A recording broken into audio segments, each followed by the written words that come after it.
When Marcus walked into that family courtroom wearing a designer suit worth more than my monthly salary, flanked by lawyers I couldn't afford, he didn't even glance in my direction.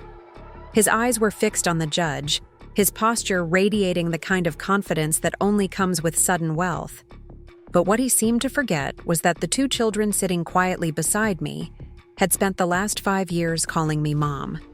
What he chose to ignore was that his daughter Emma still reached for my hand when she was scared, and his son Tyler had never known any other bedtime routine than the one David and I had created in our modest home in Riverside. You see, this isn't just another custody battle.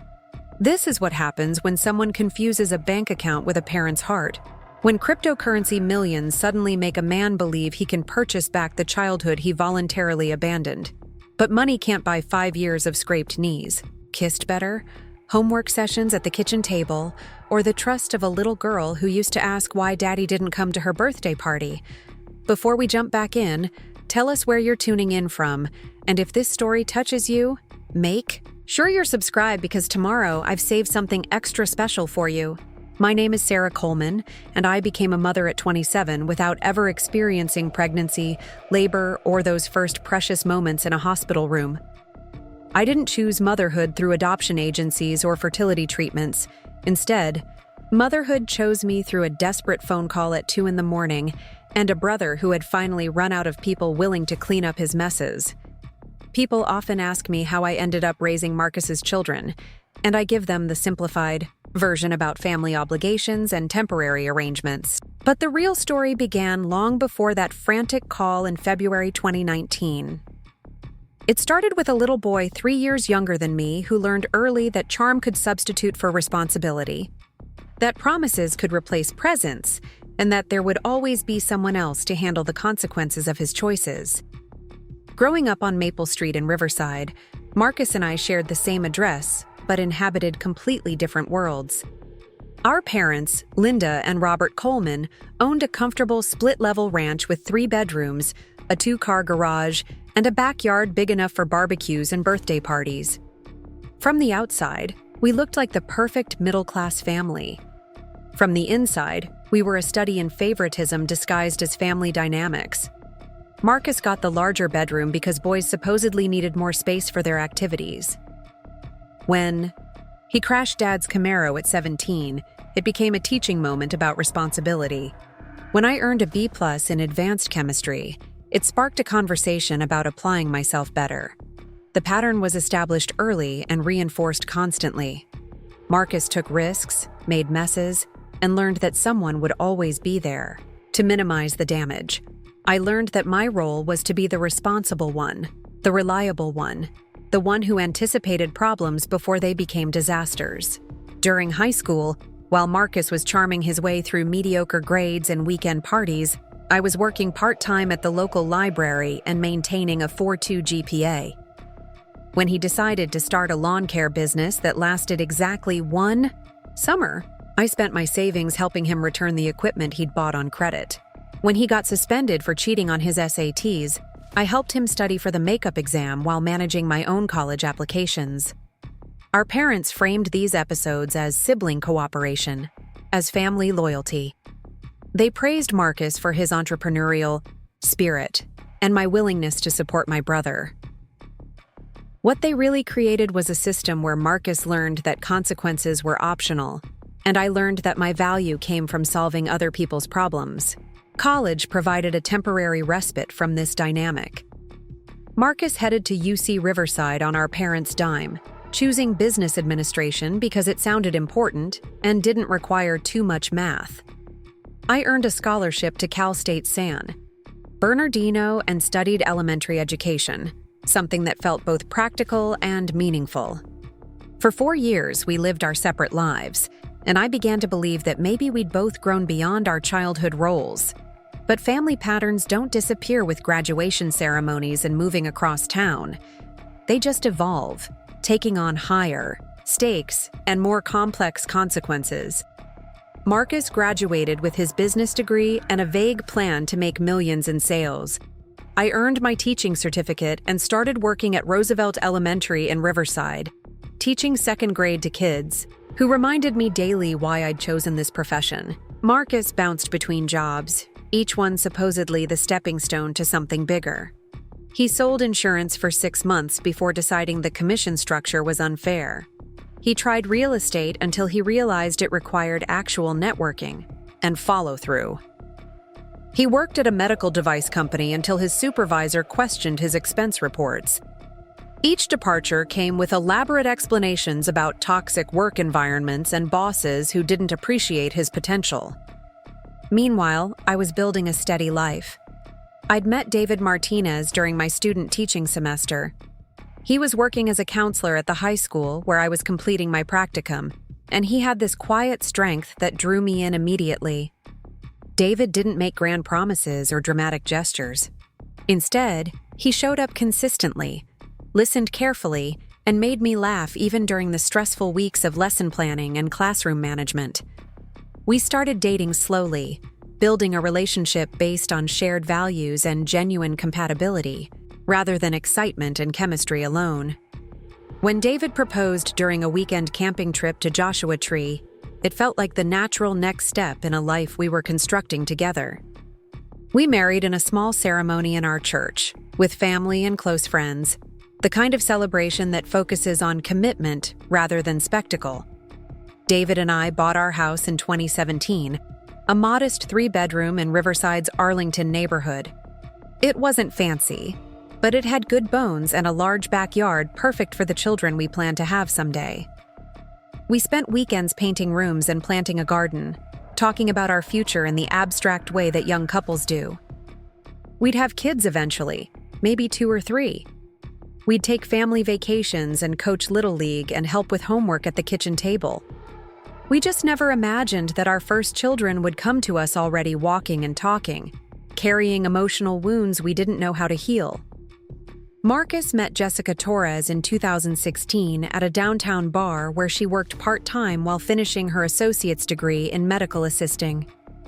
Jessica was 22, beautiful in that effortless way that comes with youth, and completely unprepared for Marcus's particular brand of chaos. He swept her off her feet with expensive dinners he couldn't afford, and weekend trips funded by credit cards he was already struggling to pay. Within 6 months, they were living together in a 1-bedroom apartment in Moreno Valley. Preparing and narrating this story took us a lot of time, so if you are enjoying it, subscribe to our channel. It means a lot to us. Now back to the story. Within a year, Jessica was pregnant with Emma. Marcus's reaction to impending fatherhood followed his typical pattern of initial enthusiasm, followed by gradual avoidance as reality set in. He bought parenting books he never read and assembled, a crib that took him 3 weekends and 2 trips to Home Depot for missing parts.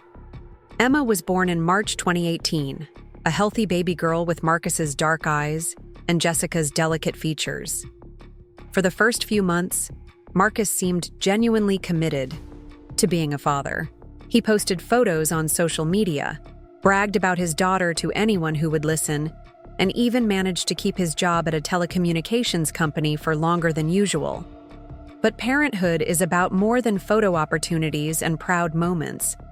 It's about 3 a.m. feedings and diaper changes and the relentless daily work of caring for someone completely dependent on you. As the novelty wore off and the reality of sleepless nights and constant responsibility set in, Marcus began finding excuses to be away from home more often. Jessica was struggling too, but in different ways. She'd put her education on hold when Emma was born and was finding it difficult to balance new motherhood with the isolation of being home alone while Marcus worked inconsistent hours. Postpartum depression hit her hard, but Marcus interpreted her struggles as criticism of his ability to provide rather than a medical condition requiring support and understanding. By Emma's first birthday, their relationship was showing serious cracks. Marcus had started staying out later, sometimes not coming home until morning with explanations that grew more elaborate and less believable. Jessica found drug paraphernalia in his jacket pocket twice, confronted him both times, and accepted his promises to stop both times. When Jessica discovered she was pregnant again in early 2019 with Tyler, the news should have been a celebration. Instead, It felt like a crisis. Marcus had just lost another job, this time for failing a random drug test, and their apartment lease was up for renewal at a higher rate they couldn't afford. Jessica was barely managing with one child and facing the prospect of caring for two, while dealing with a partner whose addiction was becoming impossible to ignore. I knew some of what was happening, but not the full extent. Marcus had always been good at presenting a sanitized version of his life to family, highlighting successes, while minimizing or omitting failures entirely. During family dinners, he'd talk about new opportunities and temporary setbacks, always with the confidence of someone who expected everything to work out eventually. The first real warning sign came during Emma's second birthday party at our parents' house. Marcus showed up an hour late, clearly agitated, with explanations about traffic that didn't quite make sense. Emma barely seemed to recognize him, clinging to Jessica throughout the party and crying when he tried to hold her. Jessica looked exhausted, managing a fussy toddler while obviously pregnant and trying to maintain a cheerful facade for the family gathering. After everyone had gone home and we were helping clean up, David pulled me aside in the kitchen while loading the dishwasher. "Something's not right with Marcus," he said quietly, glancing toward the living room where my parents were discussing work schedules with characteristic optimism about their son's latest career transition. "What do you mean?" I asked, though I'd been having the same uncomfortable feeling throughout the party. "Did you see how Emma reacted to him? Kids that age are usually excited to see their parents, especially at their own birthday party, and Jessica looks like she hasn't slept in weeks." David's background in counseling had taught him to recognize signs that others might miss or rationalize away. He wasn't one to make dramatic statements or jump to conclusions, which made his observations carry more weight. "Maybe it's just new baby stress," I suggested, though I didn't really believe it myself. "Maybe," David agreed, but his expression suggested he wasn't convinced either. 2 months later, Tyler was born, and the facade finally crumbled completely. Jessica called me from the hospital, crying so hard I could barely understand her words. "Sarah, I don't know what to do," she sobbed into the phone. "Marcus hasn't been here since yesterday. He was supposed to drive me home from the hospital, but he never showed up. I don't even know where he is." I left work immediately and drove to Riverside Community Hospital, where I found Jessica sitting in her hospital room, still in her gown, holding newborn Tyler while 2-year-old Emma played quietly with hospital toys on the floor. A nurse was explaining discharge procedures and asking about transportation home. "I'll take you," I told Jessica, and spent the next hour navigating car seat installations and paperwork while trying to process the reality of what Marcus's absence really meant.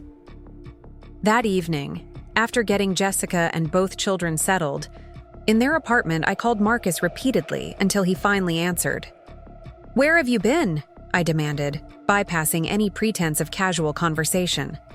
"I had some things to handle," he said, his voice carrying that defensive tone I recognized from our childhood whenever he'd been caught in a lie. "Your girlfriend just gave birth to your son, Marcus. Your daughter hasn't seen you in 2 days. What could possibly be more important than that? You don't understand the pressure I'm under, Sarah. I'm trying to get work lined up, trying to figure out how we're going to afford 2 kids. I needed some space to think." "Space to think or space to use?" I asked, the question hanging in the air between us. The silence that followed told me everything I needed to know. "It's not what you think," he finally said, but his voice lacked conviction. "Then come home, Marcus. Come take care of your family." "I will. I just need a few more days to get some things sorted out." Those few days stretched into weeks, then months. Marcus would surface periodically, usually when he needed money or a place to stay, always with elaborate plans for getting his life back on track. He'd spend a day or two playing devoted father, taking photos with the kids and making promises about family trips and better apartments, then disappear again when the reality of daily childcare proved more challenging than the fantasy of fatherhood. Jessica was drowning. She'd moved back to her mother's house in Bakersfield after being evicted from the apartment she and Marcus had shared. But her mother was dealing with her own health issues and couldn't provide much support. Jessica was working 2 part-time jobs to pay for basic necessities, leaving Emma and Tyler with a rotation of babysitters who changed frequently and didn't provide the consistency that young children desperately need. During one of my visits to check on them, I found Emma, now 3, taking care of 6-month-old Tyler while Jessica napped on the couch after working a double shift at a restaurant.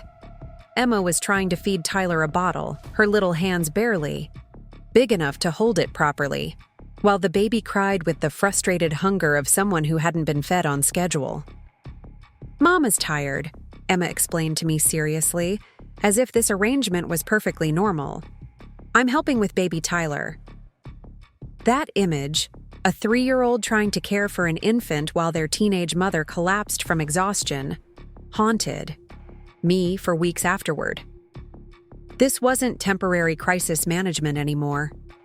This was a family disintegrating, with 2 innocent children caught in the wreckage of adult dysfunction. The phone call that changed everything came on a Tuesday night. In February, while I was sitting at my kitchen table grading spelling tests, and David was watching the Lakers game in the living room. The house was quiet except for the television and the gentle hum of our dishwasher finishing its cycle. I remember thinking how peaceful our life felt in that moment, how settled and predictable in the best possible way. Marcus's name flashed on my phone screen, which wasn't unusual. He called sporadically, usually when he needed something or wanted to share news about his latest plan for turning his life around. But something in his voice when I answered made me immediately put down my red pen and focus completely on the conversation. "Sarah, I messed up," he said, and his voice was shaking in a way I'd never heard before. I messed up really, really bad. I could hear traffic in the background, suggesting he was calling from his car, and there was an echo that made me think he might be at a gas station or parking lot. More concerning was the way his words were slightly slurred, not enough to indicate obvious intoxication, but enough to suggest he wasn't completely sober. "What happened, Marcus?" I asked, already feeling my stomach tighten with the familiar dread that accompanied his crisis calls. "Jessica left me," he said, and then he started crying. Not the angry, frustrated tears I'd witnessed during our childhood arguments, but the broken sobbing of someone who had finally hit bottom hard enough to recognize where they'd landed. I signaled to David, who immediately muted the television, and came to sit beside me, his counselor instincts activated by my worried expression. "She took the kids," Marcus continued through his tears. "Packed up everything while I was at work and moved back to her mom's place in Bakersfield. She won't answer my calls, won't let me see Emma and Tyler. She says I'm not safe to be around them." The words hung in the air between us, heavy with implications I wasn't ready to fully process. I knew Jessica had been struggling, knew their relationship had been strained, but I hadn't realized things had deteriorated to the point where she felt the need to flee with the children. "Marcus, what do you mean she says you're not safe?" I asked, though part of me already knew the answer. "She found my stuff," he admitted quietly. "The cocaine. And she found out about the credit cards, about how much debt we're in. She said she can't trust me around the kids anymore." I closed my eyes, feeling the weight of confirmation settling over me like a heavy blanket. All those missed visits, all those elaborate excuses, all those times Emma had seemed confused about why Daddy wasn't coming home. It all made terrible sense now. "Where are you right now?" I asked. "I'm at a motel in Riverside, the Sunset Inn on University. Jessica changed the locks on the apartment, and I can't afford to stay anywhere decent. Sarah, I don't know what to do. I love those kids so much, but I've screwed everything up so badly that their own mother thinks they're safer away from me." David was writing notes on a piece of paper, questions for me to ask, resources we might be able to suggest. His professional training was kicking in, but I could see in his eyes the same concern I was feeling about where this conversation was heading. "Have you thought about getting help?" I asked. "Real help? Like a treatment program?"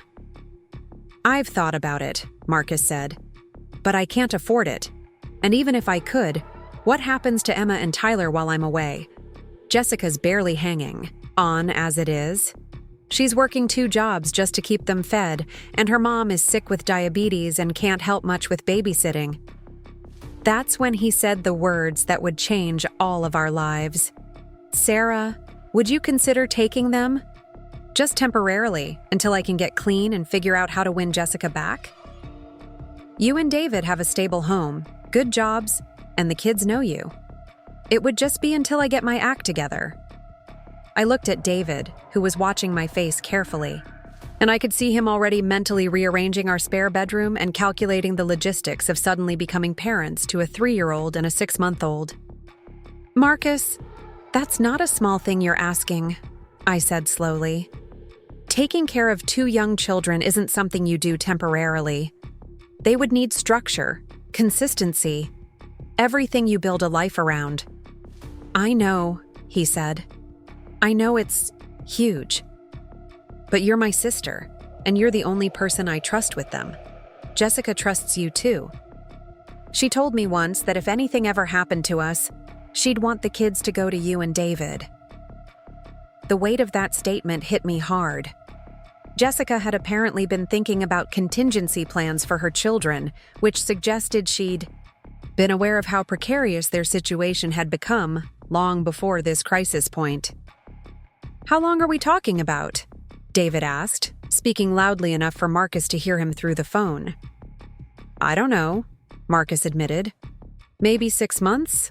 Long enough for me to complete a program and find steady work and show Jessica that I've really changed this time." 6 months. In 6 months, Emma would be approaching her 4th birthday. Tyler would be walking, probably talking. They would form attachments, develop routines, begin to think of our house as home. 6 months wasn't temporary when it came to young children's emotional development. "I need to talk to David," I told Marcus. "And I need to talk to Jessica. This isn't a decision we can make tonight over the phone." "Will you at least think about it?" Marcus asked, desperation creeping into his voice. "Will you at least consider it?" "I'll think about it," I promised. "But Marcus, you need to understand that if we do this, it has to be about what's best for Emma and Tyler. Not about what's most convenient for you or Jessica or anyone else. Children aren't chess pieces you move around when the adults in their lives are struggling." After I hung up, David and I sat in our kitchen for a long time without speaking. The spelling tests remained ungraded on the table, and the Lakers game played silently in the background, but neither of us was thinking about those normal, everyday concerns anymore. "What do you think?" I finally asked. David ran his hands through his hair, a gesture I recognized as his way of processing complex situations. "I think your brother is in serious trouble," he said. "And I think those kids are caught in the middle of something that's going to get worse before it gets better." "That's not what I asked." "I know." He reached across the table and took my hand. "Sarah, if we do this, there's no guarantee it will actually be temporary. Addiction recovery isn't linear, and even if Marcus gets clean, there's no guarantee he'll stay clean or that he'll be able to rebuild his relationship with Jessica. So you think we shouldn't do it?" "I think we need to be honest about what we might be signing up for. This could mean we become parents earlier than we planned, to children who come with trauma and confusion and complicated relationships with their biological parents. It could mean years of legal battles and family drama and navigating relationships we never asked for." I knew he was right. David's counseling background had given him realistic expectations about family dysfunction and the long-term implications of childhood disruption. He wasn't being pessimistic, he was being practical. "But what's the alternative?" I asked. Let them stay in a situation where their mother is overwhelmed and their father is using drugs? Let them bounce between babysitters and temporary arrangements until Jessica completely burns out? There might be other family members who could help, David suggested. What about Jessica's relatives or your parents? I thought about that. Possibility. Jessica's family was dealing with their own financial and health crises. Her mother was diabetic and struggling to manage her own care, let alone provide stability for 2 young children. Her siblings lived out of state and had their own families to worry about. As for our parents, Linda and Robert were in their early 60s and had been looking forward to a quieter phase of life. Dad had just retired from his job at the water district, and Mom was planning to cut back her hours at the dental office, where she worked as a hygienist. They loved being grandparents, but the idea of taking on full-time childcare responsibilities for an indefinite period would be overwhelming for them. I don't think there are any good alternatives, I said finally. And David, I keep thinking about Emma trying to take care of Tyler at Jessica's mom's house. She's 3 years old, and she's already been put in the position of being a caregiver because the adults around her can't handle their responsibilities. David nodded, and I could see that image had affected him too. So, we're really considering this. I think we are. The next morning, I called in a substitute teacher and drove to Bakersfield to see Jessica and the children. The hour-long drive gave me time to think about what I was going to say, but also to observe my own emotional response to the possibility of suddenly becoming a mother. Part of me was terrified. David and I had been married for less than 2 years, and while we'd talked about having children eventually, we'd imagined a gradual transition into parenthood. We'd pictured pregnancy and preparation time, baby showers and nursery decorating, the slow adjustment to feeding schedules and sleep deprivation with 1 infant. But another part of me felt something I could only describe as maternal instinct, kicking in. Emma and Tyler weren't abstract children in need. They were my brother's babies, my niece and nephew, family members who deserved stability and love, regardless of the circumstances that had brought them into the world. Jessica's mother lived in a small 2-bedroom house in a neighborhood that had seen better days. The front yard was mostly dirt with patches of stubborn grass, and the chain-link fence was missing several sections. When I knocked on the front door, I could hear Tyler crying inside and Emma's voice trying to soothe him with a lullaby that was heartbreakingly off-key. Jessica answered the door looking like she'd aged 5 years in the 6 months since I'd last seen her. Her hair was pulled back in a messy ponytail. She had dark circles under her eyes, and she was wearing clothes that suggested she'd gotten dressed quickly without much attention to appearance. "Sarah," she said, and her relief was immediately apparent. "Thank you for coming." Inside, the house was clean but cramped. Emma was sitting on a worn couch holding Tyler, who was fussy and red-faced from crying. The living room doubled as a play area with toys scattered across the carpet and a pack-and-play set up in the corner where Tyler apparently napped. "Aunt Sarah!" Emma called out when she saw me, her face lighting up with genuine excitement. "Look, I'm taking care of baby Tyler." I sat down beside her and helped adjust Tyler's position so he could calm down. He was bigger than I'd expected, nearly 7 months old and clearly healthy despite the chaos surrounding his young life. When he stopped crying and focused on my face, I felt something shift inside me, a recognition that this wasn't just my brother's child, but a little person who deserved better than the instability he'd known so far. "He's been fussy all morning," Jessica explained, settling into a chair across from us. "I think he's picking up on my stress. Kids always know when the adults around them are falling apart." "How are you holding up?" I asked, though the answer was obvious from looking at her. "I'm not," she said simply. "I love those kids more than anything, but I can't do this anymore, Sarah. I'm working double shifts just to pay for diapers and formula. My mom needs help with her medications and doctor appointments, and I'm so tired I can barely think straight most of the time." Emma was listening to our conversation with the serious attention that children develop when they're forced to be aware of adult problems too early. She was stroking Tyler's hair and whispering to him, taking on a caretaking role that should have belonged to the adults around her. "Marcus called me last night," I said carefully, watching Jessica's reaction. "He told me what happened, about you moving here with the kids." Jessica's expression hardened immediately. "Did he tell you? About the drugs? About the credit cards he maxed out without telling me? About the fact that I found drug dealers calling our apartment looking for him?" "He told me some of it." "Did he tell you that Emma asked me why Daddy smells funny and acts weird? Did he mention that I came home from work last week and found him passed out on the couch while Emma was supposed to be napping? She was in the kitchen trying to make herself a peanut butter sandwich because she was hungry and couldn't wake him up." The image of 3-year-old Emma trying to feed herself while her father was unconscious from drug use made me feel physically sick. This wasn't just about Marcus's addiction anymore. It was about 2 innocent children being exposed to dangerous situations because their father couldn't stay sober. "Jessica, Marcus asked if David and I would consider taking the kids temporarily while he gets help," I said. "What do you think about that?" She started crying immediately, but they were tears of relief rather than sadness. "Sarah, would you really consider it? I've been so scared about what's going to happen to them. I can't provide the stability they need, and I can't trust Marcus to stay clean even if he goes to treatment." "It wouldn't be a small commitment," I warned her. "We're talking about potentially several months, maybe longer.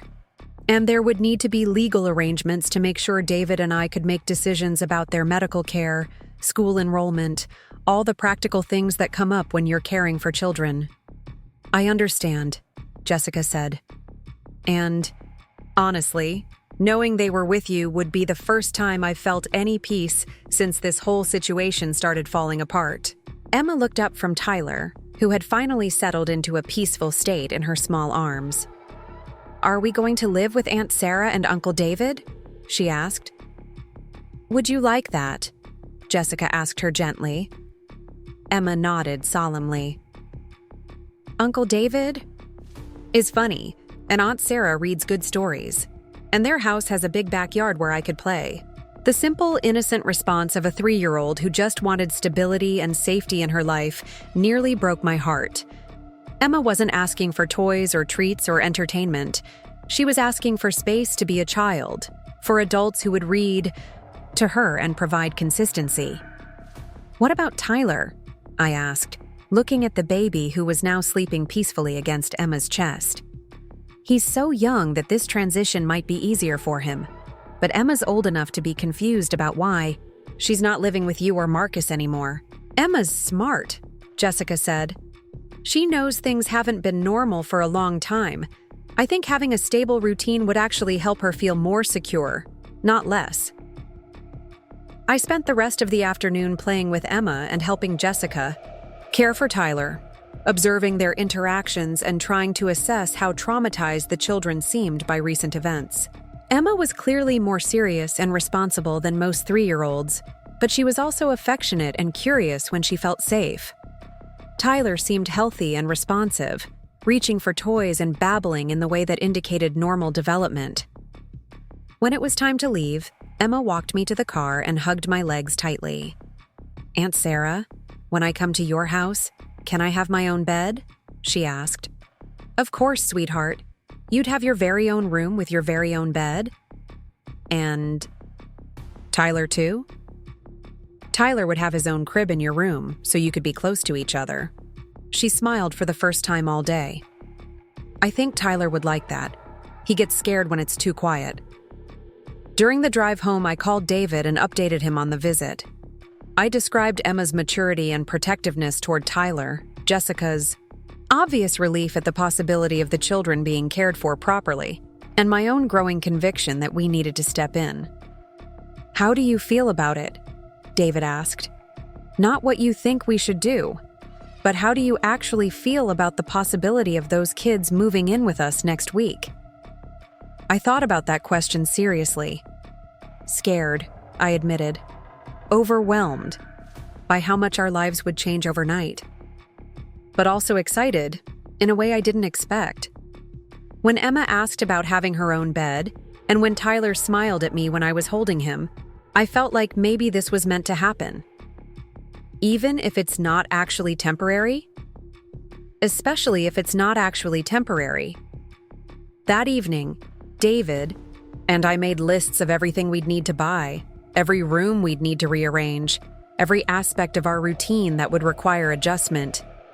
The practical preparations were extensive enough to be intimidating, but manageable with planning and effort. The emotional preparations were more complex. We talked about how to explain the situation to our families, how to handle questions from friends and colleagues, how to manage relationships with Marcus and Jessica going forward. We discussed the possibility that Marcus might never get clean, that Jessica might decide she wasn't ready to parent even after her current crisis passed, that we might find ourselves in a permanent arrangement we'd entered expecting to be temporary. But we also talked about the possibility that we were being offered something precious, the chance to provide stability and love to two children who desperately needed both, the opportunity to become parents in a way we'd never imagined, but that felt increasingly right the more we considered it.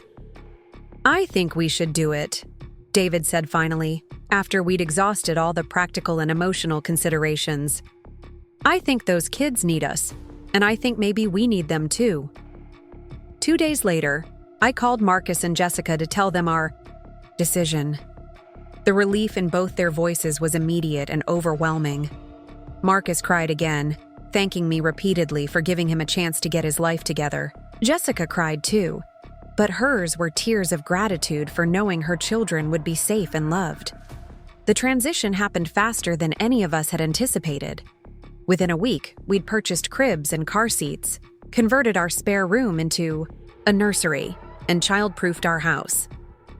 Jessica drove Emma and Tyler to our home on a Saturday morning in March, with their belongings packed into garbage bags and cardboard boxes that represented the sum total of their possessions. Watching Jessica say goodbye to her children was one of the most difficult things I'd ever witnessed.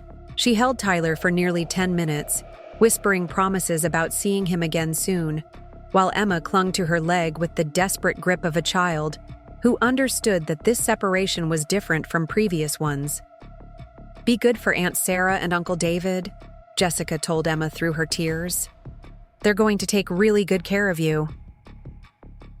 "When are you coming back?" Emma asked, the question every child in this situation inevitably asks. "I don't know yet, baby, but I promise I'll call you every day, and I'll come visit as soon as I can." After Jessica left, Emma stood at our front window watching her car disappear down the street. Tyler balanced on her hip in a gesture that was both tender and heartbreaking in its premature maturity. "Emma," I said gently, "would you like to see your new room?" She turned away from the window and nodded, though her eyes were still sad. "Can Tyler come with me?" "Of course. Tyler's crib is in your room so you can be together." As we walked down the hallway toward what was now Emma's bedroom, I realized that our lives had just changed in ways we couldn't fully comprehend yet. We were no longer a married couple planning for eventual parenthood. We were suddenly responsible for two young children who needed immediate care, emotional support, and the kind of stability that could only come from adults who were completely committed to their well-being. Looking back, I can see that moment as the real beginning of our family, not as we'd planned it, but as it was meant to be. The first month with Emma and Tyler taught me that becoming an instant parent bears no resemblance to the gradual transition most people experience. There were no 9 months of preparation, no baby showers with well-meaning advice, no time to slowly adjust sleep schedules and learn infant care techniques. Instead, David and I found ourselves thrown into the deep end of parenthood with a 3-year-old who tested every boundary, and a 7-month-old whose needs demanded constant attention. Emma's adjustment period was particularly challenging because she was old enough to understand that her life had been completely upended, but too young to process why it had been necessary. She would ask for Mommy Jessica throughout the day, especially during transitions like meals and bedtime, and I quickly learned that distraction worked better than lengthy explanations she couldn't fully comprehend. The child who had seemed so mature and responsible during our first meeting revealed herself to be a normal 3-year-old dealing with enormous stress. She had accidents despite being potty trained for months, refused to eat anything except peanut butter sandwiches for the first 2 weeks, and tested every rule David and I established with the determination of someone who needed to know that the adults in her life would remain consistent even when challenged. Tyler's adjustment was easier in some ways and more complex in others. At 7 months old, he was young enough to bond with new caregivers relatively quickly, but he'd developed some concerning behaviors that suggested his early months had been more chaotic than I'd realized. He startled easily at unexpected sounds, had difficulty sleeping for more than 2 hours at a time, and seemed to expect that his needs wouldn't be met promptly. Those first few weeks felt like trying to learn a new language while simultaneously teaching it to someone else. Emma had her own vocabulary for things. Night-night water meant the cup she needed beside her bed. Tyler's hungry song was her term for his specific cry when he needed a bottle, and Tyler had developed his own rhythm of sleeping and eating. That didn't match any of the baby care books I'd frantically purchased. David stepped into his role as instant father with a natural ease that surprised both of us. His counseling background had given him patience and observational skills that proved invaluable with Emma, who needed someone who could recognize when her defiant behavior was actually anxiety masquerading as anger. He had a gift for redirecting her energy into positive activities, and somehow managed to turn bedtime from a 2-hour battle into a routine she actually looked forward to. With Tyler, David was gentle and consistent in ways that helped the baby learn to trust that his needs would be met. He took over the midnight feedings without complaint, walked the floors during Tyler's fussy periods, and somehow managed to maintain his sense of humor even during the most challenging moments. My own adjustment was more complicated. The maternal instincts I'd felt during that first visit to Bakersfield were real, but they existed alongside practical concerns about my teaching career, our finances, and the complete reorganization of our household. I'd never changed a diaper before Tyler arrived, had limited experience with toddler behavior management, and found myself questioning every decision I made about their care. The logistics alone were overwhelming. I had to arrange childcare for both children while I was teaching, which meant finding a daycare that could accommodate Tyler's bottle schedule and Emma's need for consistency. Our grocery bills doubled overnight, not just because we were feeding 2 additional people, but because children require different foods, special snacks, and the kind of expensive organic options that I'd never thought about before becoming responsible for developing minds and bodies. Our social life changed dramatically. Date nights became family activities or didn't happen at all. Friends without children stopped inviting us to evening events, while friends with kids welcomed us into a community I'd never fully understood before. Weekend plans now revolved around nap schedules and child-friendly activities rather than the spontaneous adventures David and I had enjoyed as a couple. But alongside the challenges came moments of unexpected joy that made every difficult day worthwhile. Emma's belly laugh when David pretended to be scared of her stuffed animals. Tyler's face lighting up when he saw me walk into a room. The way Emma would read stories to Tyler using a combination of memorized phrases and completely invented plot lines. These small moments began to feel like the foundation of something precious and permanent.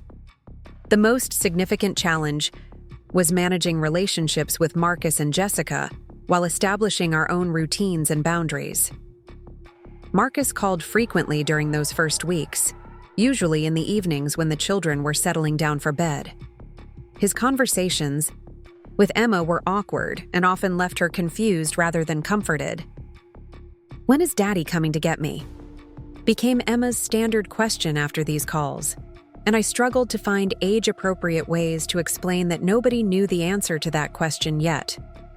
Marcus's calls often included elaborate promises about the changes he was making.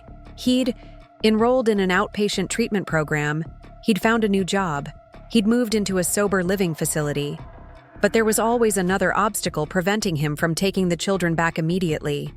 He needed more time to save money for a larger apartment. He needed to complete additional counseling sessions.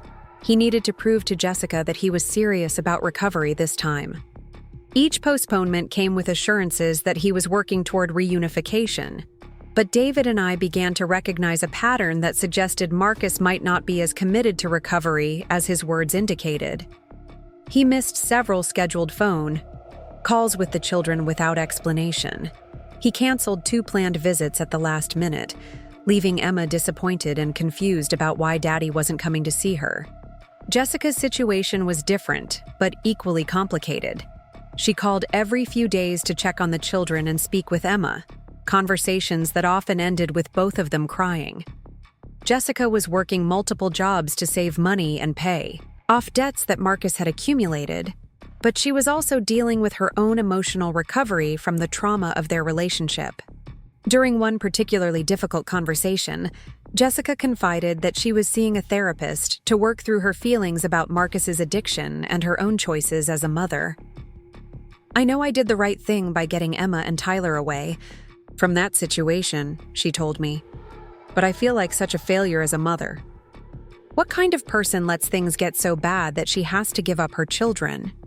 I assured her that recognizing danger and taking action to protect her children actually demonstrated strength and good mothering, but I could hear in her voice that she was struggling with guilt and shame that would take time to resolve. As winter turned to spring, David and I settled into routines that began to feel natural rather than overwhelming. Emma started preschool at a program connected to the elementary school where I taught, which allowed me to drop her off on my way to work and simplified our morning logistics considerably. Tyler began sleeping through the night consistently and was developing the kind of cheerful, curious personality that made even the most challenging days manageable. More importantly, Emma began to relax into the security of knowing that David and I would be there every morning when she woke up and every evening when she needed tucking in. Her anxiety decreased noticeably, and she started engaging in normal preschooler activities like making friends, asking endless questions about everything she observed, and developing strong opinions about her clothes and food. The turning point came on a Saturday morning in April when Emma wandered into our bedroom early, climbed into bed between David and me, and announced that she'd had a good dream about all of us going to the zoo together. Was it just a dream, or could we really go to the zoo? She asked, snuggling against my arm with the comfortable familiarity of a child who felt completely secure in her environment. "We could definitely go to the zoo," David told her. "Would you like Tyler to come with us?" "Of course Tyler has to come," Emma said, as if the question was silly. "He's part of our family."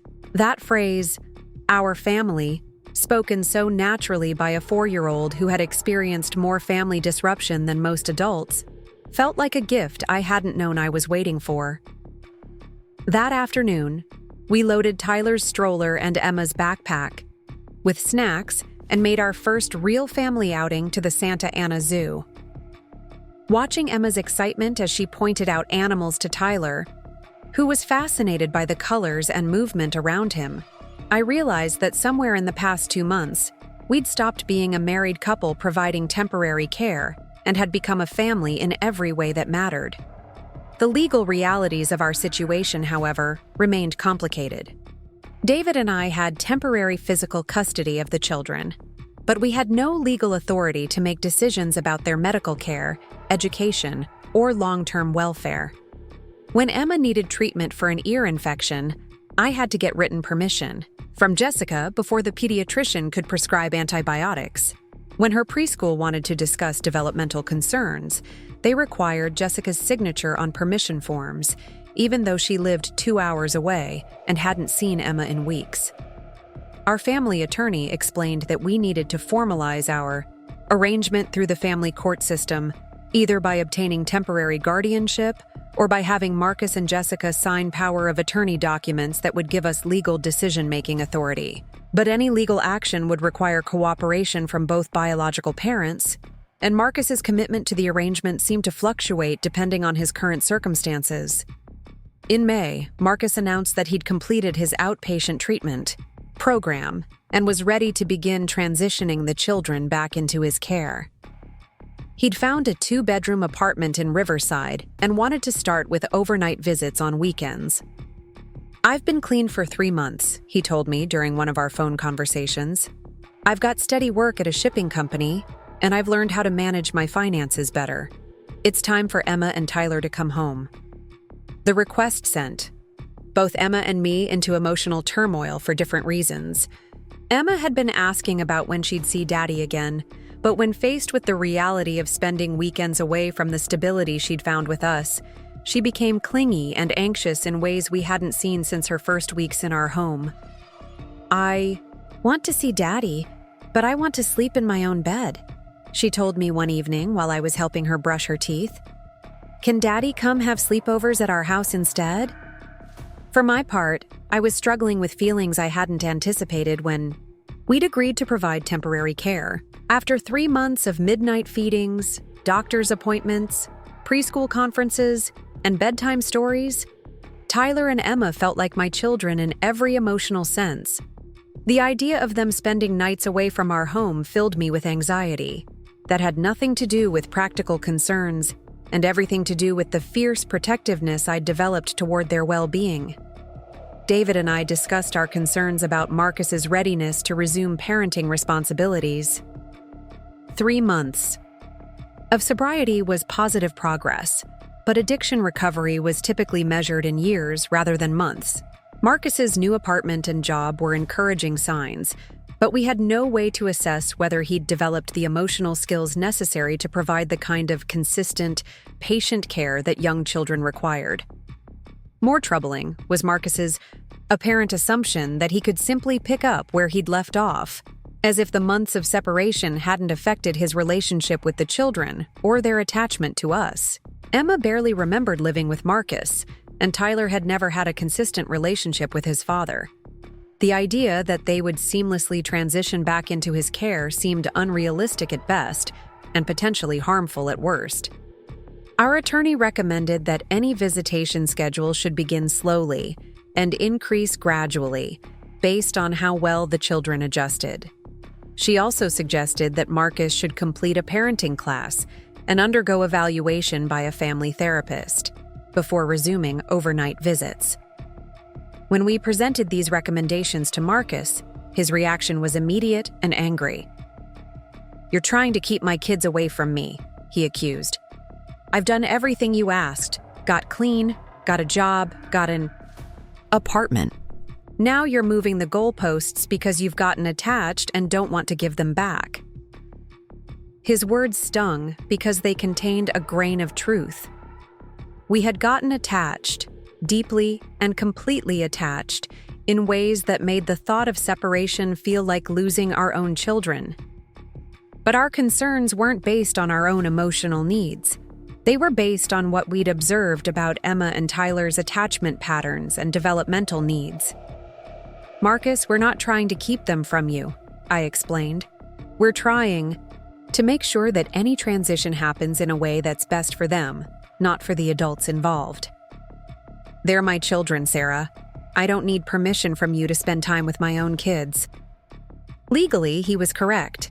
As their biological father, Marcus had rights that superseded our role as temporary caregivers.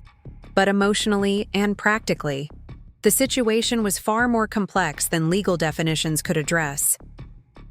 The compromise we eventually reached involved supervised day visits that would gradually increase in length and frequency based on how well Emma and Tyler adjusted to spending time with Marcus. These visits would take place at our home initially, allowing the children to maintain their sense of security while rebuilding their relationship with their father. The first visit was scheduled for a Saturday afternoon in June. Marcus arrived with toys and snacks, clearly nervous about reconnecting with children who had grown and changed significantly during their separation. Emma was shy at first, staying close to me while eyeing the gifts Marcus had brought, but Tyler's reaction was more concerning. At 11 months old, Tyler had no memory of Marcus and treated him like a stranger. When Marcus tried to hold him, Tyler cried and reached for David instead. When Marcus attempted to feed him a bottle, Tyler refused to take it and fussed until I took over. The rejection was clearly painful for Marcus, who had expected his son to recognize and welcome him. Emma's interaction with Marcus was polite, but distant, like she was visiting with a family friend rather than reconnecting with her father. She showed him the drawings she'd made at preschool and told him about our recent trip to the beach, but she didn't seek physical affection from him or include him in the imaginative play that she readily shared with David and me.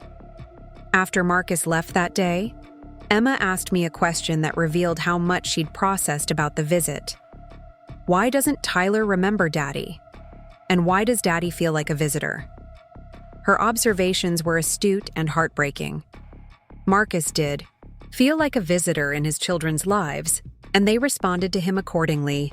The bond between parent and child that develops through daily care and consistent presence had been severed, and rebuilding it would require time, patience, and emotional skills that Marcus hadn't yet demonstrated. Over the summer, Marcus's visits became more frequent and lasted longer, but the relationship remained strained. Emma was polite and engaged with him during structured activities, but she didn't turn to him for comfort when she was upset or include him in her bedtime routine. Tyler slowly became more comfortable with Marcus's presence, but continued to prefer David and me for all his primary care needs. By August, it became clear that Marcus's plan for resuming custody wasn't working as he'd expected. The children weren't bonding with him quickly enough to support overnight visits, and his frustration with their lack of enthusiasm for spending time with him was becoming obvious during visits. "They don't even act like I'm their father," Marcus complained to me after a particularly difficult afternoon where Emma had thrown a tantrum when he'd tried to help her with a puzzle. "It's like they've forgotten I exist." "They haven't forgotten you exist," I told him gently. "But you have to understand that they've formed attachments to David and me because we've been their primary caregivers for months. Rebuilding your relationship with them is going to take time and consistency." "How much time?" Marcus asked. "How long am I supposed to keep visiting my own children like some kind of stranger?"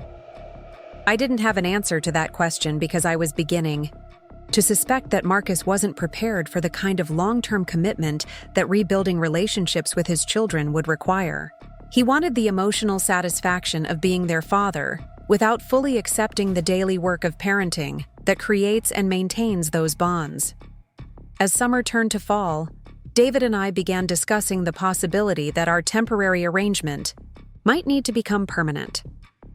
Emma was thriving in her preschool program and had formed friendships that provided social stability. Tyler was meeting all his developmental milestones and had clearly bonded with us as his primary attachment. Figures. More importantly, both children seemed most secure and happy when their routines remained consistent and predictable. The uncertainty about their future living situation was the only source of anxiety in their otherwise stable lives. The conversation we'd been avoiding finally happened on a quiet Sunday evening in September. Emma was playing in her room, Tyler was napping, and David and I were cleaning up after dinner when he said the words that had been hanging unspoken between us for weeks. "I think we need to file for permanent guardianship." I stopped loading the dishwasher and looked at him. "Are you sure?"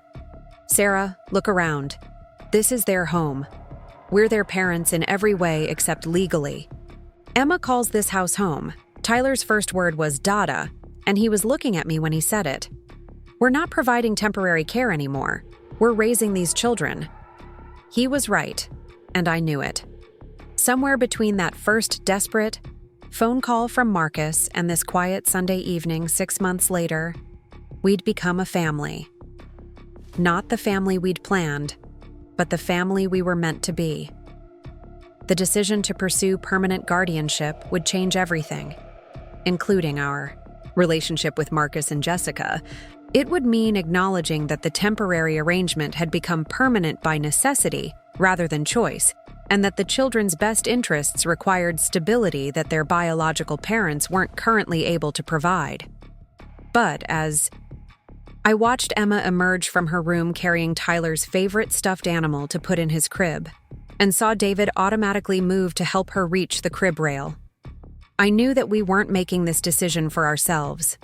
We were making it for two children who deserved parents who showed up every day, not just when it was convenient or emotionally satisfying. The legal process we were about to begin would test every relationship in our extended family and force everyone to confront uncomfortable truths about addiction, responsibility, and what it really means to put children's needs first. But looking at our family that evening, imperfect, unplanned, but undeniably real, I knew we were ready for whatever challenges lay ahead. The guardianship petition we filed in October 2019 should have been straightforward. Marcus had been inconsistent with visits, showed little progress in building meaningful relationships with Emma and Tyler, and had given us written permission to make medical and educational decisions for the children. Jessica supported our petition wholeheartedly, recognizing that David and I provided the stability she couldn't offer while working multiple jobs and managing her own recovery.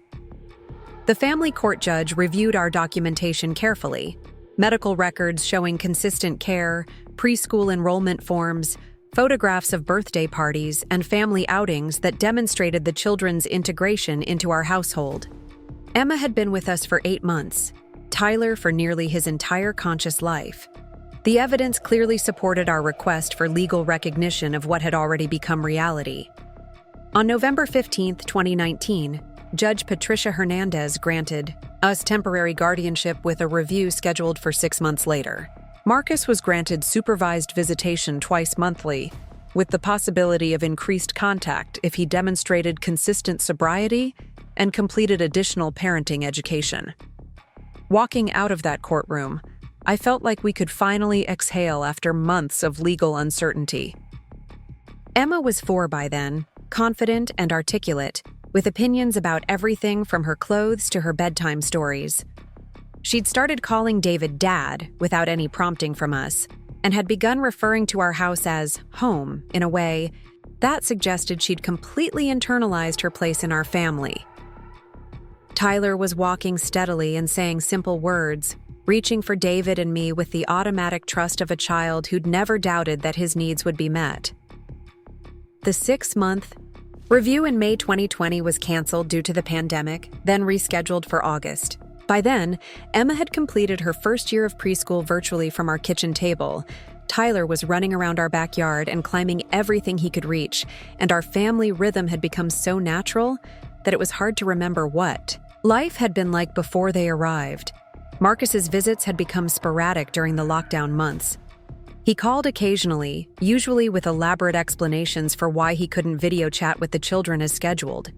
He was working extra hours at the shipping company, or his phone wasn't working properly, or he was moving to a new apartment and didn't have reliable internet yet.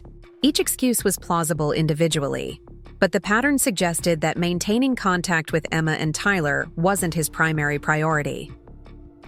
When in-person visits resumed in late summer 2020, Marcus seemed different. He was more confident, better, dressed, and talked enthusiastically about new opportunities he was pursuing. He'd started investing in cryptocurrency, he told us, and had already seen significant returns on his initial investments. "I'm not just getting by anymore," he said during one visit, showing Emma and Tyler photos on his phone of a new car he'd purchased. "I'm actually building wealth, creating a future for my kids." Emma looked at the pictures politely, but seemed more interested in the book she'd been reading before Marcus arrived. Tyler, now 18 months old, was more engaged, with the toy trucks scattered across our living room floor, than with his father's financial success stories. At the August 2020 guardianship review, Judge Hernandez extended our temporary guardianship for another year, noting the children's clear attachment to our family and their thriving development under our care. Marcus attended the hearing, but didn't contest the extension, stating that he was focused on building financial stability before resuming custody discussions. For the next several months, our lives continued their peaceful trajectory. Emma started kindergarten at the elementary school where I taught, which simplified our morning routine and allowed me to be closely involved in her academic progress. Tyler began talking in short sentences and developed an obsession with construction. Vehicles that David indulged by taking him to watch roadwork projects around our neighborhood. We celebrated Tyler's second birthday in March 2021 with a small party in our backyard, complete with a dump truck cake that took me 3 attempts to decorate properly. Emma helped plan every detail, from the color of the balloons to the playlist of toddler songs that Tyler loved. Marcus attended the party but seemed distracted, spending most of the time on his phone rather than engaging with the children. The dramatic shift in our circumstances began with a phone call in April 2021. Marcus's voice was electric with excitement as he announced that his cryptocurrency investments had exploded in value overnight. "Sarah, you're not going to believe this," he said, barely able to contain his enthusiasm. "That Bitcoin I bought for $5,000? It's worth $200,000 now, and it's still climbing." I congratulated him on his good fortune, while mentally preparing for whatever request was coming next. Marcus never called just to share good news. There was always an agenda behind his communications with us. "I'm buying a house," he continued. "Not just any house, a real house in San Francisco, with 4 bedrooms and a view of the bay.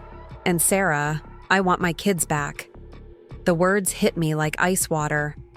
"Marcus, that's wonderful about your financial success, but—" "No buts this time," he interrupted. "I can provide for them now. I'm not the same person who couldn't handle his responsibilities 2 years ago.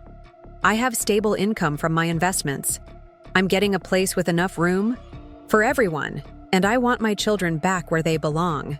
"They're not possessions you can just move around," I said, my voice sharper than I'd intended. "Emma is thriving in kindergarten. Tyler has never known any other home than this one. You can't just uproot them because your financial situation has improved. They're my children, Sarah, my blood. And now I can give them opportunities you never could. Private schools, college funds, travel, everything they deserve." The conversation ended badly, with Marcus accusing me of trying to steal his children, and me pointing out that he'd voluntarily given up day-to-day parenting when it became difficult. But I knew that legal arguments about children's best interests carry less weight than biological parents' rights, especially when those parents can demonstrate financial stability. The formal custody petition arrived 3 weeks later, filed by an expensive family law firm in San Francisco. The legal documents were thick with arguments about changed circumstances and Marcus's newfound ability to provide for his children. According to the petition, I had served a valuable role as temporary caregiver while Marcus addressed personal challenges, but circumstances had now changed sufficiently to warrant returning the children to their biological father. The petition painted Marcus as a devoted father who had overcome addiction and achieved remarkable financial success. David and I were described as helpful relatives who had provided temporary assistance but should now step aside to allow proper family reunification. There was no mention of missed visits, inconsistent phone calls, or the fact that Tyler had no meaningful relationship with Marcus despite 26 months of opportunities to build one. Reading that sanitized version of our family's history felt like watching someone rewrite Emma and Tyler's childhood to serve Marcus's current needs.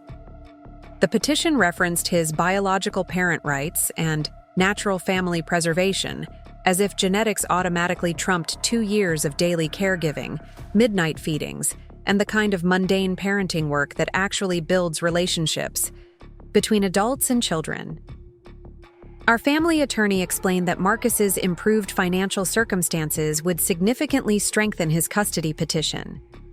Courts generally favor biological parents when they can demonstrate stability, and Marcus's cryptocurrency wealth provided compelling evidence of his ability to support the children financially. "The question isn't whether you've been good parents to Emma and Tyler," our lawyer told us during a consultation that left me feeling sick to my stomach. "The question is whether Marcus's current circumstances justify disrupting their established living situation." The next 6 months were consumed by legal preparations that felt like building a fortress around our family. We documented every aspect of Emma and Tyler's lives with us: medical appointments, school activities, developmental milestones, friendship formations. We gathered character references from teachers, pediatricians, neighbors, and family friends, who could testify about our parenting and the children's well-being in our care. Emma's kindergarten teacher wrote a particularly compelling letter about her academic progress and social development, noting that Emma often talked about family activities with Mom and Dad, meaning David and me, and seemed confused when asked about other family members. Tyler's pediatrician documented his healthy development and secure attachment patterns, observations that would be crucial in demonstrating the potential harm of disrupting his primary relationships. The hardest part of the legal process was protecting Emma and Tyler from the adult conflict swirling around them while preparing them for the possibility that their lives might change dramatically.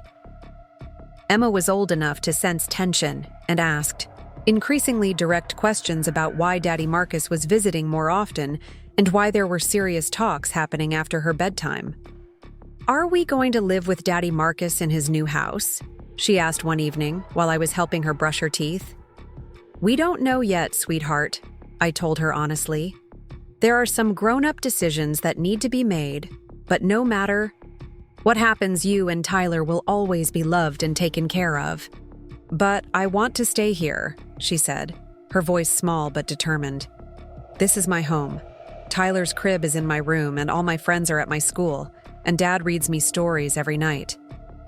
Her words broke my heart because they so clearly articulated what the legal system seemed determined to ignore: that children's emotional attachments and sense of security matter more than adult ownership claims or financial resources. Tyler, at 2 years old, was blissfully unaware of the custody battle, but increasingly resistant to Marcus's attempts to engage with him during visits. He would tolerate being held briefly, but always reached for David or me when he needed comfort. When Marcus tried to feed him or help him with toys, Tyler would push his hands away and say, "No, Mama do it," or "Daddy help me," referring to David. The most difficult aspect of Marcus's increased involvement was watching him try to purchase the children's affection with expensive gifts and elaborate outings. He would arrive for visits with shopping bags full of toys that Emma appreciated politely, but rarely played with after he left. He took them to expensive restaurants where Tyler inevitably melted down from overstimulation, and Emma worried about spilling food on her clothes. These visits left both children unsettled in ways that persisted for days afterward. Emma would become clingy and ask repeatedly for reassurance that she wouldn't have to leave our house. Tyler would have difficulty sleeping and seem to regress in his toilet training progress. The excitement Marcus generated with his lavish gestures couldn't compensate for the anxiety he created by disrupting their established routines and relationships. David and I tried to maintain normal family life despite the legal proceedings, but the stress affected all of us. I found myself second-guessing everyday parenting decisions, wondering how they might be interpreted by court evaluators. David became more protective of our time with the children, reluctant to make plans that might be interrupted by additional visits or legal meetings. The psychological evaluation phase was particularly invasive and stressful. Court-appointed. Experts interviewed all of us multiple times, observed family interactions, and administered tests designed to assess attachment patterns and emotional well-being. Emma was asked to draw pictures of her family and answer questions about where she felt safest and happiest. The psychologist noted that her drawings consistently included David, Tyler, and me, with Marcus appearing as a separate figure not connected to our family unit. Tyler's evaluation was conducted through play observation, with the psychologist documenting his comfort level with different adults and his responses to separation anxiety. The results clearly showed that Tyler viewed David and me as his primary attachment figures, while Marcus remained a peripheral figure who generated stress rather than security. Marcus's evaluation revealed his genuine love for the children, but also his unrealistic expectations about parenting. and his tendency to focus on providing material advantages rather than emotional connection. The psychologist's report noted concerns about his ability to prioritize the children's emotional needs over his own desire for recognition as their father. The custody hearing was scheduled for January 2022, giving both sides 6 months to prepare final arguments. Marcus used this time to continue building his case through increased visitation and evidence of his financial stability. He purchased the San Francisco house he'd mentioned, a stunning property in Pacific Heights with panoramic bay views and more square footage than most families could ever use. He also hired a nanny and enrolled in parenting classes, steps that demonstrated his commitment to providing professional childcare support and improving his parenting skills. His legal team presented these developments as evidence of his readiness to resume full custody and his ability to provide opportunities that David and I couldn't match on our teacher salaries. Our preparation focused on documenting the children's current well-being and the potential trauma of severing their established attachments.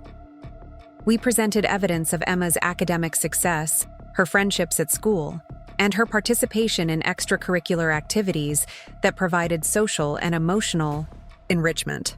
We documented Tyler's developmental progress and his secure relationships with us, his daycare providers, and extended family members who had been constants in his life. The most powerful evidence came from the children themselves, though not in ways that Marcus expected. During the final custody evaluation, Emma was asked by the judge to describe her family and explain where she wanted to live. Her response was clear and heartbreaking in its simplicity. "My family is Mama Sarah, Dad David, and Tyler," she said solemnly. "I love Daddy Marcus, but he doesn't live with us. He visits sometimes, but our home is with Mama and Dad." When the judge asked her how she would feel about living in Marcus's big house in San Francisco, Emma thought carefully before answering. "I think his house is very pretty, but I would miss my bed and my friends and my school, and Tyler would be scared. Without his crib in my room. Could Daddy Marcus come visit us at our house instead?" Her words captured exactly what the legal arguments had been missing, that children's emotional security comes from relationships and routines, not from impressive houses or financial portfolios. The judge's decision came on a cold February morning that felt like the most important day of our lives.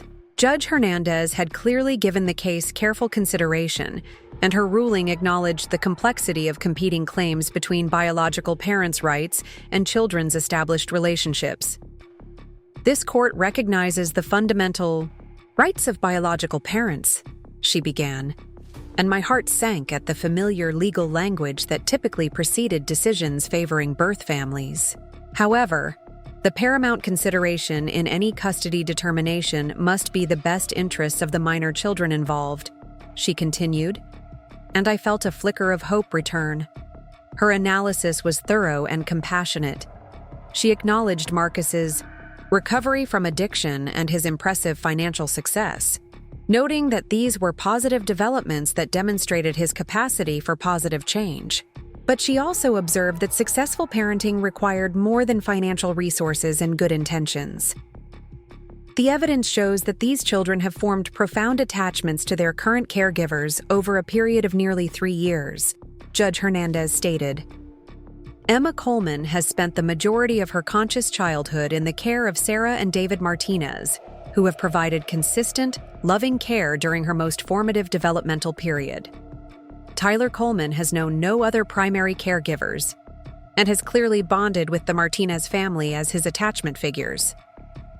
She noted Emma's clear preference to remain in our home and Tyler's demonstrated anxiety when separated from us for extended periods.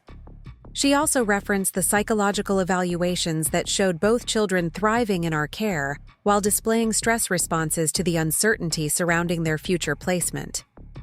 While Mr. Coleman's circumstances have improved dramatically, this court cannot ignore the children's current well-being and established relationships, the judge concluded.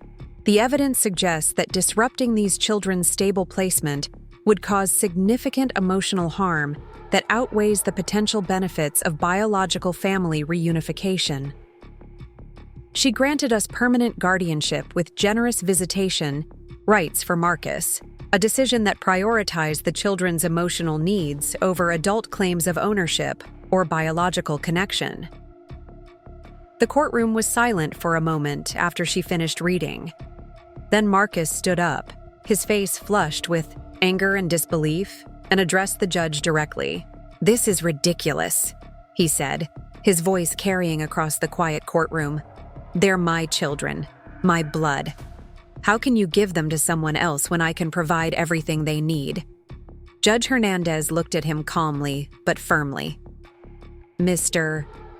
Coleman, the court understands your disappointment, but being a biological parent doesn't automatically make someone the best caregiver for a child.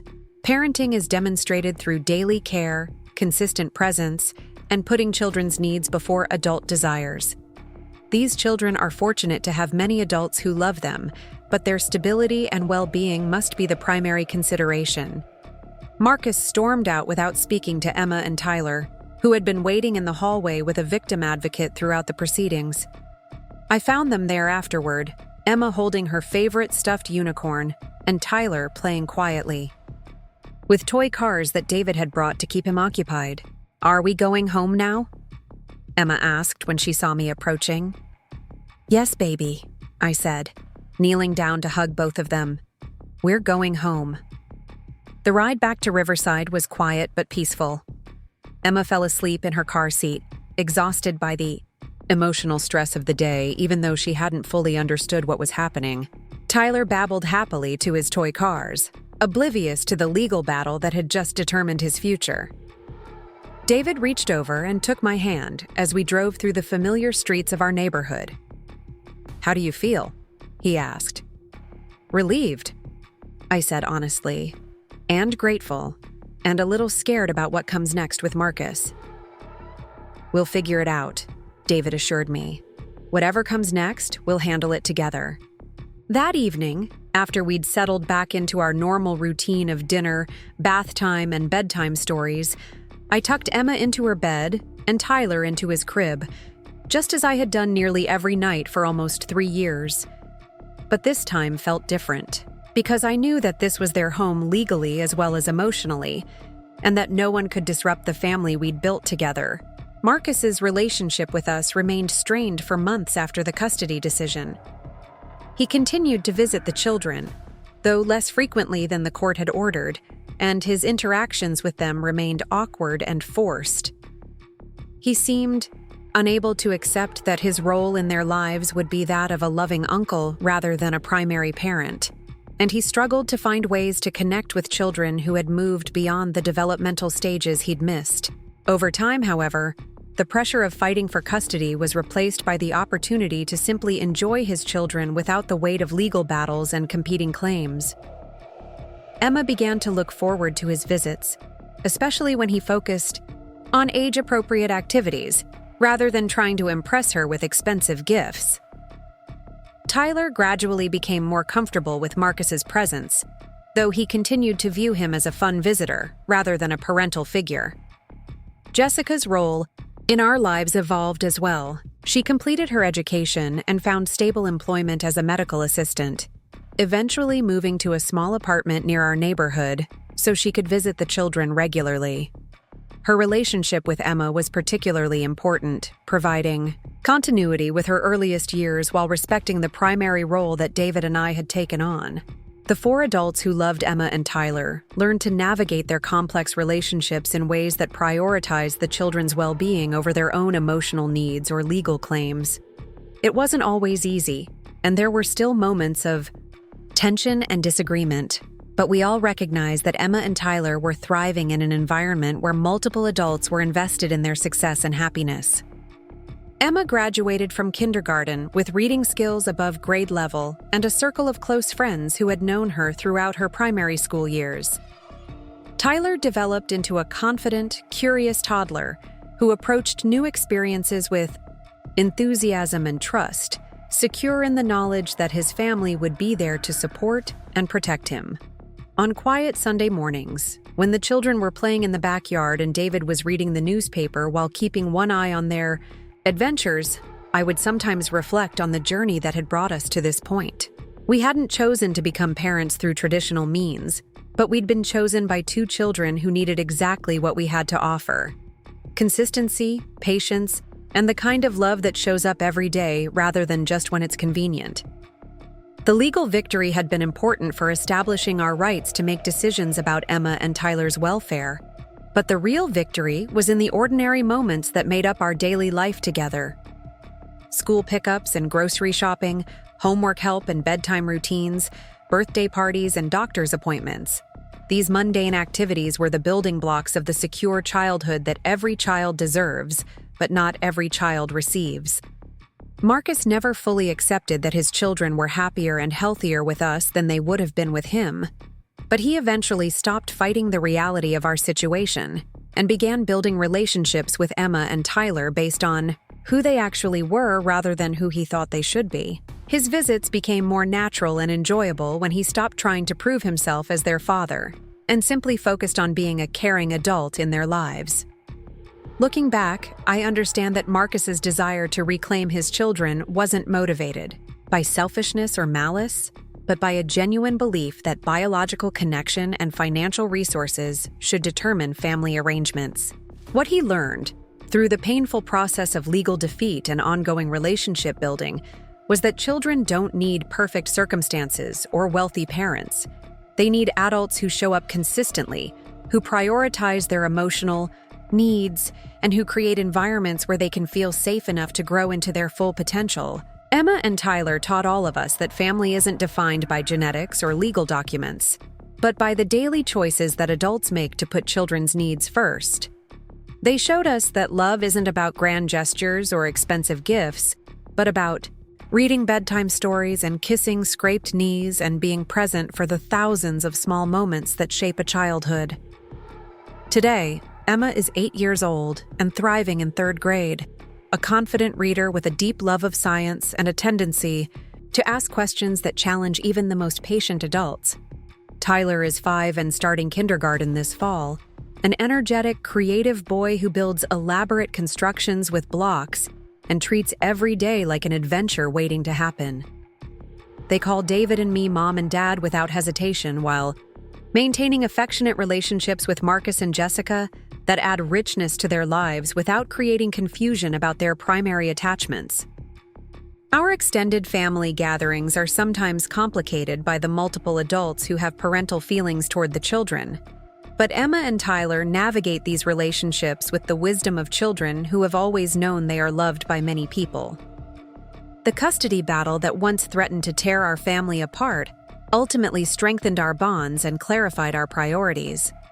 We learned that fighting for our children meant more than winning legal arguments. It meant creating a home where they could feel secure enough to become their authentic selves, supported enough to take risks and make mistakes, and loved enough to trust that their needs would always be met by adults who chose to be their parents, not because of biology or obligation, but because of love. 6 months after the custody hearing, Marcus made an announcement that caught everyone off guard. He was selling his San Francisco mansion and moving to Seattle to start a technology consulting firm. The decision came during one of his scheduled visits with Emma and Tyler, delivered with the same casual confidence he'd shown when discussing his cryptocurrency investments. "Seattle has better opportunities for what I want to build," he explained to David and me while the children played in the backyard. "Plus, the cost of living is more reasonable, even with real estate prices there." What he didn't say, but what became clear over time, was that staying in California meant confronting the daily reality that his children were thriving without him. Every visit reminded him that Emma and Tyler had full, rich lives that didn't center around his presence, and that his role in their world was supplementary rather than essential. The move to Seattle allowed Marcus to maintain his relationship with the children through video calls and planned visits, without the constant reminder that they'd chosen stability over wealth, consistency over biology. It also gave him the opportunity to focus on building something new rather than fighting to reclaim something he'd never really possessed. Emma's reaction to the news was characteristically thoughtful. At 6 years old, she'd developed a sophisticated understanding of adult relationships and their complexities. She asked practical questions about how often Marcus would visit and whether she could send him drawings through the mail, but she didn't express sadness about his departure or ask if she could go with him. Tyler, at 3, was more focused on the immediate than the abstract. When Marcus explained that he was moving far away, Tyler nodded solemnly and asked if he could have the toy airplane Marcus had brought for him. The question revealed exactly how Tyler processed Marcus's role in his life, as someone who brought interesting gifts but whose presence or absence didn't fundamentally affect his sense of security. The transition happened gradually over the summer of 2022. Marcus reduced his visits from weekly to bi-weekly, then to monthly, preparing the children for his eventual absence while testing his own ability to maintain connection from a distance. The video calls that replaced in-person visits actually seemed to work better for everyone involved. Marcus could focus on talking with Emma about her school projects and watch Tyler show off his latest block constructions without the pressure of trying to fill several hours with meaningful interaction. The physical distance also seemed to reduce the tension that had characterized Marcus's relationship with David and me since the custody battle. Without the constant undercurrent of competition for the children's attention and affection, our conversations became more natural and focused on the children's well-being rather than adult grievances. Marcus's departure created space for other relationships to deepen and flourish. Jessica had been working steadily as a medical assistant and had saved enough money to move into a larger apartment just 15 minutes from our house. Her visits with Emma and Tyler became more frequent and comfortable, and she began taking on some of the extended family activities that helped create a rich network of support around the children. Jessica's relationship with Emma was particularly important during this period. Emma was old enough to ask questions about her early childhood and her birth story, topics that required sensitive handling from adults who could provide honest answers, without creating confusion about her current family structure. "Why did I live with you when I was little?" Emma asked Jessica during one of their Saturday afternoon outings to the park. Jessica had prepared for this conversation with guidance from the family therapist we'd all been working with. "When you were very small, Daddy Marcus and I lived together, but we were both having some grown-up problems that made it hard for us to take good care of you and Tyler. So we asked Mama Sarah and Dad David to help, and they loved you so much that they wanted to be your parents forever." "Were you sad when I went to live with Mama Sarah?" Emma asked, displaying the emotional intelligence that consistently amazed the adults around her. "I was sad that I couldn't take care of you myself," Jessica answered honestly. "But I was happy that you were going to be safe and loved. Sometimes the best thing parents can do is make sure their children have what they need, even if that means asking other people to help." These conversations helped Emma understand her history without feeling rejected or unwanted. Jessica's ability to frame the family's decisions in terms of love and protection, rather than failure or abandonment, gave Emma a narrative she could carry forward without shame or confusion. Tyler's relationship with Jessica was different but equally valuable. He had no conscious memory of living with her, but he enjoyed her visits and gradually came to understand that she was someone special in his life story. Jessica never tried to position herself as his mother in competition with me, but rather as someone who loved him and was proud of the little boy he was becoming.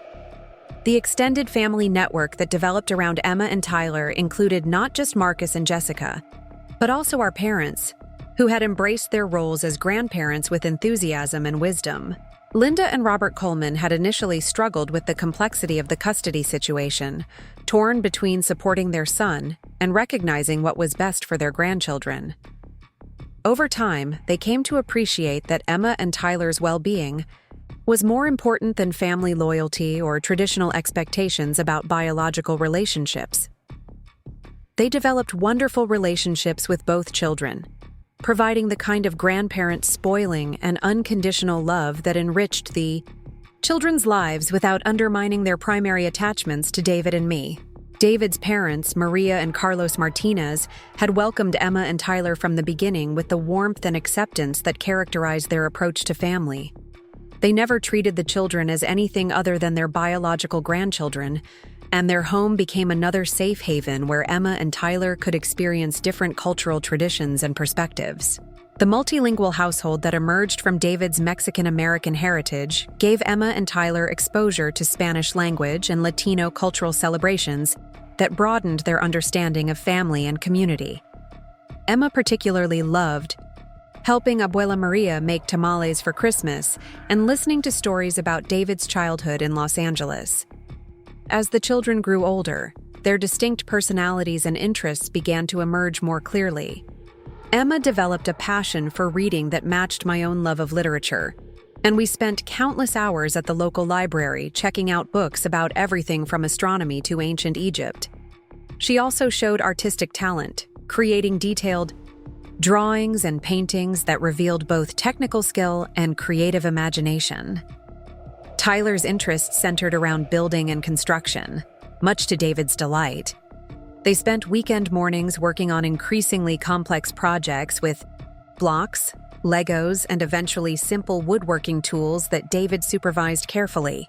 Tyler's spatial intelligence and problem-solving abilities suggested potential career paths in engineering or architecture, though at 4 years old, he was equally likely to announce that he wanted to be a dinosaur when he grew up.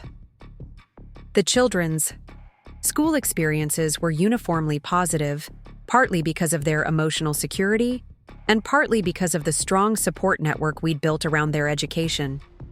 Emma excelled academically, but also showed leadership skills and empathy that made her popular with both teachers and classmates. She often served as a mediator in playground conflicts and showed unusual patience with younger children who needed help or comfort.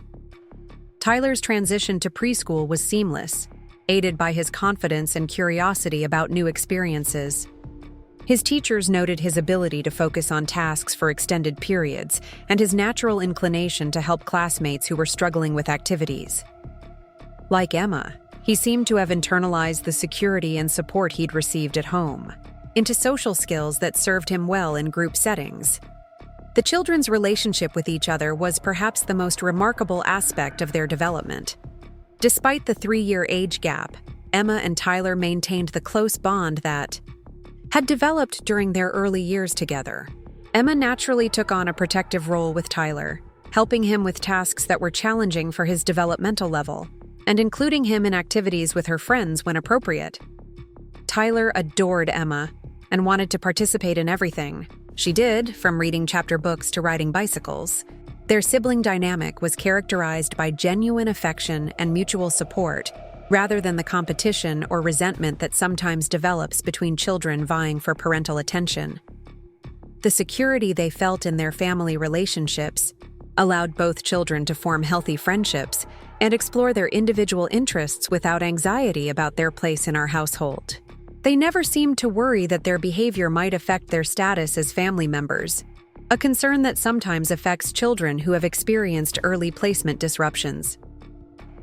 As we approached the 3rd anniversary of the custody decision, David and I began discussing the possibility of formal adoption. The legal guardianship we'd been granted gave us authority to make decisions about the children's care and education, but adoption would provide additional security and legal recognition of our permanent family relationship.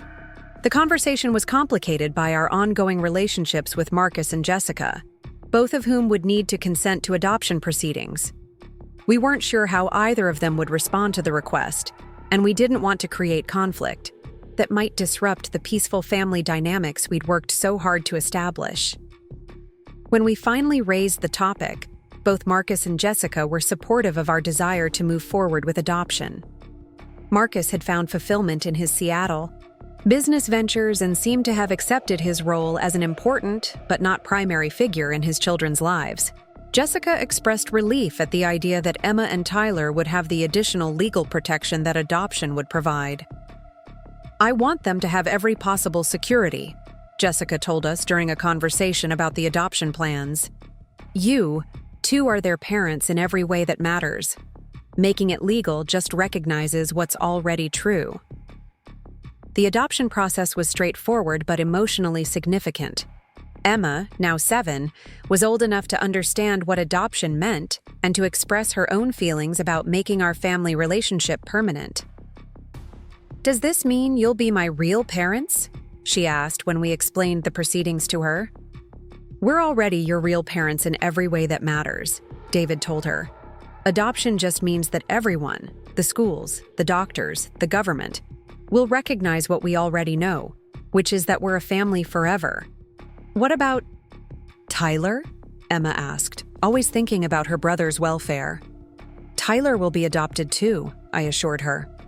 "We'll all have the same last name, and nobody will ever be able to question that we belong together." Emma's face lit up with understanding and excitement. "So we'll really, truly be the Martinez family?" "We'll really, truly be the Martinez family," David confirmed. And Emma threw her arms around both of us with the kind of jubilant hug that makes all the difficult moments worthwhile. The adoption hearing in March 2024 was a celebration rather than a legal battle. Judge Hernandez, who had overseen our case from the beginning, presided over the proceedings with obvious pleasure in the positive outcome of a case that had initially seemed complicated and contentious. Emma wore a new dress for the occasion and brought a picture she'd drawn of our family, complete with our house, our dog Luna, and all 4 of us holding hands under a rainbow. Tyler, now 4, was most excited about the special certificate he was told he would receive, though he didn't fully understand the legal implications of the day. When Judge Hernandez asked Emma if she wanted David and me to be her parents forever, her response was immediate and enthusiastic. "Yes, they already are my parents, but now it's official." Walking out of the courthouse that day with official adoption certificates and new birth certificates listing David and me as Emma and Tyler's parents felt like the completion of a journey that had begun 5 years earlier with a desperate phone call from Marcus. We'd become a family gradually, through daily care and consistent love, but the legal recognition of our relationship provided a sense of closure and permanence that benefited everyone involved. The adoption celebration dinner that evening included Marcus and Jessica, along with both sets of grandparents and several close friends who had supported us throughout the legal process. Emma made a toast with her glass of apple juice, thanking everyone for helping make her family official, and Tyler clapped enthusiastically, even though he spent most of the dinner focused on the chocolate cake that Abuela Maria had made specially for the occasion. Marcus's toast was particularly meaningful because it demonstrated how much his perspective had evolved since the custody battle. To Sarah and David, who showed Emma and Tyler what it means to have parents who put their children first, and to Emma and Tyler, who taught all of us that family is about love and commitment, not just biology. The years following the adoption have been characterized by the kind of ordinary family life that might seem unremarkable to people who haven't experienced the uncertainty and legal battles that preceded it. Emma is now 9 and in 4th grade, excelling academically and socially while developing interests in marine biology and creative writing. She participates in school science fairs and writes stories about underwater adventures featuring characters who solve problems through teamwork and ingenuity. Tyler is 6 and thriving in 1st grade, where his teachers praise his creativity and collaborative spirit. He's maintained his passion for building and construction, but he's also developed an interest in cooking that he pursues with David during weekend kitchen experiments that sometimes result in edible successes and sometimes require pizza delivery as backup. The children's relationships with their extended family continue to evolve in positive ways. Marcus visits twice a year and maintains regular video contact, sharing his business successes and asking detailed questions about Emma's school projects and Tyler's latest building achievements. His role as loving uncle suits him better than his previous attempts to assert parental authority, and the children genuinely enjoy his visits without experiencing the anxiety that once accompanied his presence. Jessica has become increasingly involved in the children's lives as her own emotional healing has progressed. She attends school performances and birthday parties, contributes to decisions about summer activities, and provides a female perspective that complements but doesn't compete with my role as their mother.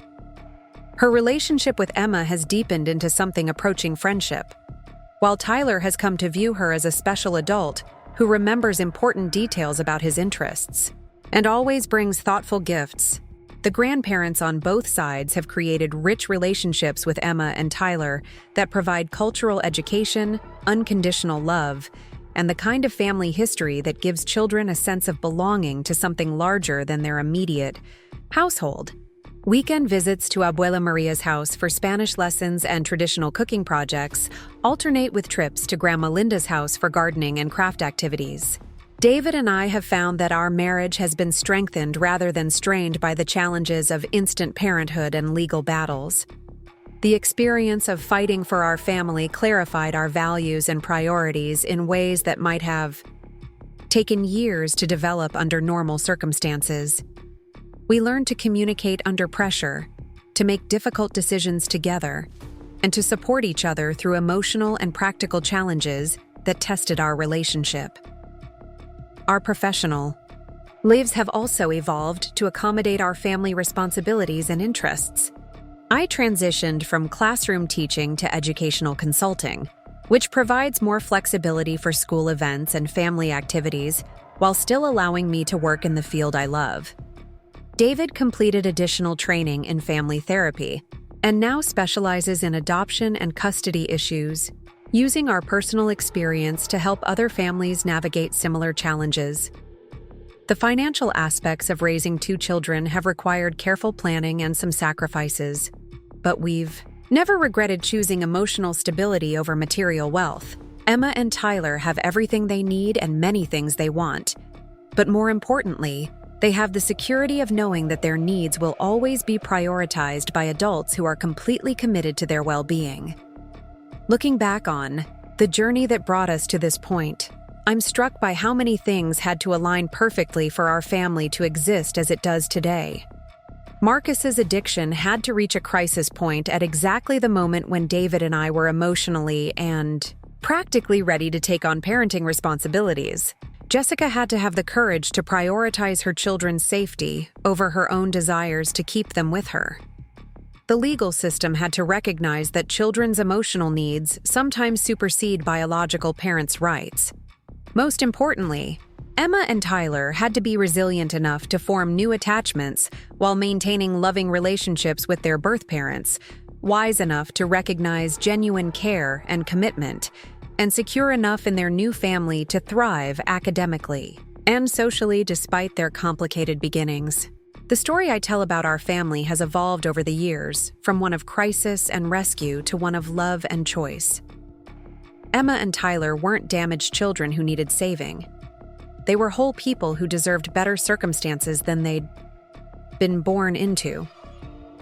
David and I weren't heroes who stepped in to rescue them. We were adults who recognized an opportunity to become parents to children who needed exactly what we had to offer. The legal battles and family conflicts that once seemed so overwhelming have faded into background noise compared to the daily joys and challenges of raising 2 remarkable children. The custody hearing that once felt like the most important day of our lives has been replaced by school concerts, soccer games, and bedtime conversations that matter more because they happen every day rather than once in a courtroom.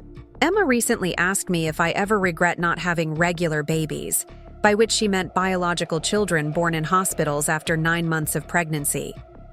The question revealed her growing awareness that our family formation was unusual, but also her confidence in asking difficult questions because she trusts that honest answers won't threaten her security. I think about it sometimes, I told her truthfully. But then I remember that if I'd had different babies, I wouldn't have gotten you and Tyler, and I can't imagine loving any children more than I love you two. Would you still want us if you could have regular babies too? She pressed, testing the boundaries of unconditional love in the way that children need to do. Emma, David and I didn't choose you because we couldn't have other children, I explained. We chose you because you were the children who needed us, and we were the parents you needed. That's not second choice or backup plan. That's exactly how families are supposed to work. Her satisfied smile told me that my answer had provided the reassurance she was seeking, but also that she would continue asking these kinds of questions as she grows older and develops more sophisticated understanding of family dynamics and social expectations. Tyler's questions about our family are still focused on concrete rather than abstract concerns. He wants to know why he has different hair color than David, whether adopted children have belly buttons like biological children, and if his birth certificate being different from his classmates means he won't be able to be president when he grows up. His practical approach to these topics suggests that he's processing the reality of his adoption without anxiety or confusion. The children's comfort with their adoption story and their ability to explain their family structure to friends and teachers reflects the security they feel in their relationships with us. They've never hidden or felt ashamed of being adopted, partly because we've always presented it as a positive aspect of their identity, rather than something to overcome or explain away. When Emma's teacher assigned a family tree project, Emma asked if she could include both her biological parents and her adoptive parents, explaining that she had extra family, rather than viewing her complex relationships as problematic. Her teacher was impressed with her sophistication in handling what could have been a difficult assignment for a child with non-traditional family structure. Tyler's approach to family discussions is even more straightforward. When a classmate asked why his parents didn't look like him, Tyler responded matter-of-factly, "They're my adopted parents, which means they chose me special. Some kids get born to their parents, but I got picked." These interactions demonstrate that the children have internalized positive narratives about their adoption and family formation, viewing themselves as chosen and wanted rather than abandoned or rescued. This healthy self-concept is one of the most important gifts we've been able to give them as they grow into adolescence and eventual adulthood. As I write this, Emma is preparing for 5th grade, and Tyler is finishing 1st grade.